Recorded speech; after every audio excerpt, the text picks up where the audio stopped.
undang temen aku yang bisa dibilang cukup pintar dan bisa paham, bisa menjelaskan apa itu deep learning kepada teman-teman, yaitu Salma Salsabila.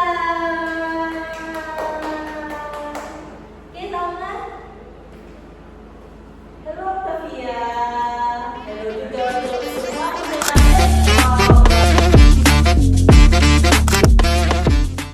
senang banget nih bisa diajak ngobrol di sini. Topik deep learning ini sangat menarik banget ya karena sudah banyak teknologi yang menggunakan sistem itu. Nah, betul banget nih teman-teman. Deep learning ini sebenarnya udah sering banget nih kita dengar di kehidupan sehari-hari, tapi itu belum tentu kita paham. Nah, biar lebih paham, yuk kita bahas lagi apa itu deep learning.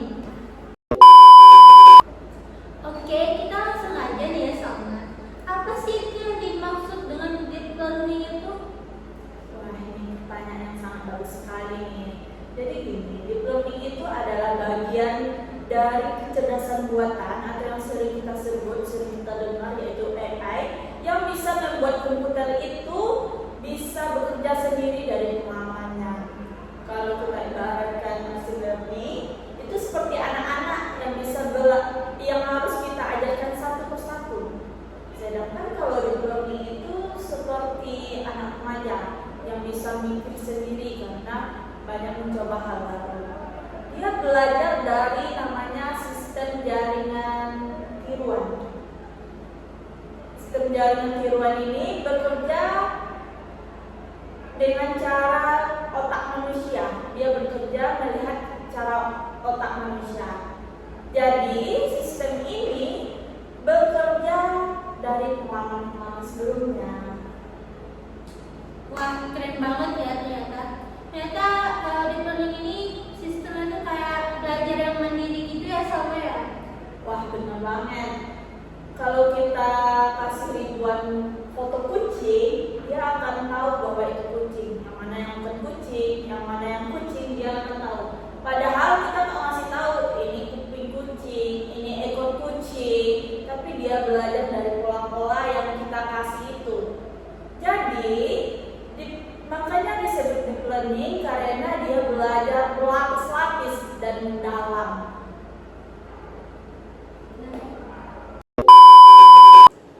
Oke, aku mulai paham nih Salma apa yang dimaksud dengan deep learning ini.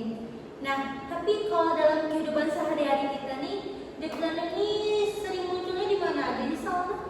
Wah, sekarang deep learning itu udah seperti udara teknologi yang ada di mana-mana, dan tapi secara kita nggak menyadari. Contohnya nih, fitur face unlock di HP kamu itu deep learning yang bisa mendeteksi wajah kamu ketika buka layar. Kamu ngomong "Hai Google" atau Google Translate suara, dia akan memahami atau menerjemahkan ucapanmu secara real time. Itu juga deep learning. Di TikTok, Instagram, YouTube, kenapa rekomendasi kontennya itu terasa banget tahu selera kamu? Karena dia mendeteksi atau memahami kebiasaan kamu. Bahkan nih, mobil Tesla yang bisa jalan sendiri itu juga hasil dari deep learning. Dia dilatih dari jutaan video jalan raya. Wah, jadi emang udah sering banget ya apa deep learning ini kita gunakan dalam kehidupan sehari-hari kita tanpa kita sadari ya Salma. Iya, benar banget. Terkadang aku sering bercanda. Deep learning itu tahu bahwa kita suka video kucing. Padahal sebelum kita mengetahui bahwa diri kita ini sangat menyukai video kucing, deep learning ini terlebih dahulu tahu apa kesukaan kita. Jadi sistem deep learning ini adalah bukan cuma sekedar pintar, tapi juga penasaran dengan aktivitas atau dengan kebiasaan manusia. Jadi sistem ini terus belajar dari data yang kita hasilkan. Oke, menurut Salma ya, kalau di dunia pendidikan ini deep learning ini bisa lebih bermanfaat nggak? Menurut aku bisa banget. Justru di pendidikan potensinya luar biasa. Sekarang ada namanya sistem pembelajaran adiktif, yang dimana sistem ini bisa menyesuaikan materi dengan kemampuan siswa. Jadi kalau kamu cepat paham matematika, dia akan mengasih lagi soal-soal yang lebih menantang. Tapi kalau kamu belum memahaminya, dia akan mengasih waktu tambahan untuk supaya kamu lebih paham. Udah kayak punya guru 24 jam. Wah, jadi keren banget ya itu. Jadi guru tuh bisa lebih fokus membimbing para muridnya dan nggak cuma fokus buat koreksi tugas saja ya. Benar banget. Justru sekarang udah ada aplikasi yang namanya aplikasi AI Essay Scrolling, yang dimana aplikasi ini bisa menilai hasil tulisan siswa secara otomatis. Lalu guru bisa melihat data tersebut dan melihat hasil siswa secara seluruhnya. Lalu guru bisa mengetahui juga yang mana siswa butuh bantuan, yang mana siswa yang sudah paham. Jadi bayangin kalau di sekolah-sekolah nantinya sudah memiliki sistem ini, pembelajaran akan lebih personal, lebih efektif, dan lebih menyenangkan. Nah, setiap teknologi itu pasti ada kekurangan dan kelebihannya dong, ya kan Salma? Ya, Nah, kalau di deep learning ini sendiri nih, apa aja sih kekurangan dan kelebihannya Salma? Nah, ini yang harus penting kita ketahui. Deep learning ini mempunyai kelebihan dan juga kekurangan. Kelebihannya yaitu deep learning ini super akurat menghasilkan data dan bisa memperoleh data-data yang rumit.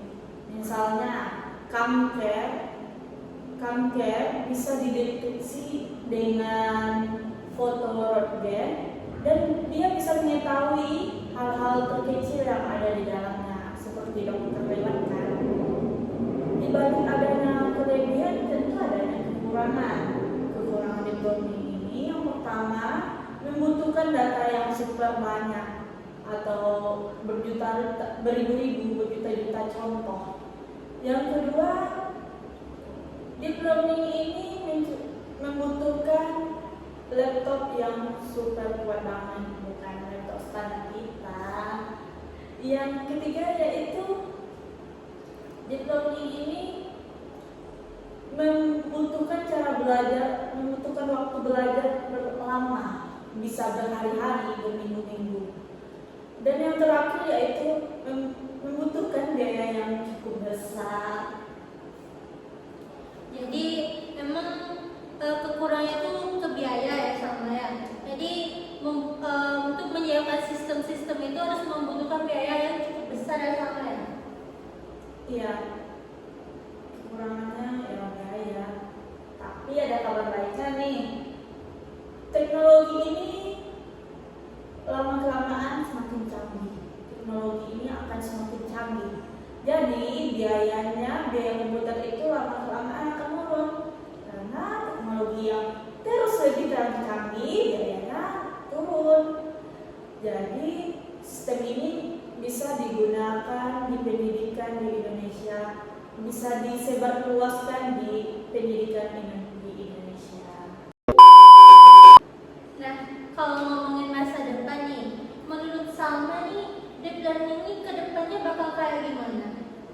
Menurut aku, deep learning ini ke depannya akan semakin menyatu dengan kehidupan manusia. Nantinya AI tidak cuma mengajarkan tentang teknis, tapi juga bisa kreatif, bisa bikin puisi, musik, lukisan. Tapi tantangannya kita harus jadi pengendali utama, bukan malah dikendalikan. Kita harus tahu cara kerja AI itu, cara kerja sistem ini supaya kita bisa menggunakannya lebih bijak. Jadi kita harus menggunakannya lebih bijak, bukan cuma pengguna pasif saja. Setuju banget sih. Jadi generasi muda saat ini bukan hanya ikut arus teknologi, tapi juga harus paham cara memakai, cara menggunakan teknologi dengan benar ya Samuel. Benar sekali. Deep learning ini seperti pisau yang mempunyai dua mata. Deep learning ini bisa bermanfaat untuk kita apabila kita gunakan secara bijak. Tetapi juga bisa berbahaya bagi kita kalau kita tidak menggunakannya dengan hati-hati. Jadi intinya kita harus bijak menggunakan sistem tersebut. Wah, seru banget ya obrolan kita hari ini. Jadi yang bisa aku tangkap itu deep learning itu belajarnya itu bisa belajar dari data yang cukup besar dan cara kerjanya itu mirip dengan cara kerja otak manusia ya. Benar banget Octavia. Jadi deep learning ini seperti kayak otak buatan yang bisa membantu manusia dalam berbagai bidang. Tapi harus digunakan dengan bijak supaya kita tidak terjerumus. Wah, terima kasih ya Mbak Salma udah sharing-sharing ilmunya hari ini. Buat pendengar lainnya, sampai jumpa untuk episode selanjutnya. Bye.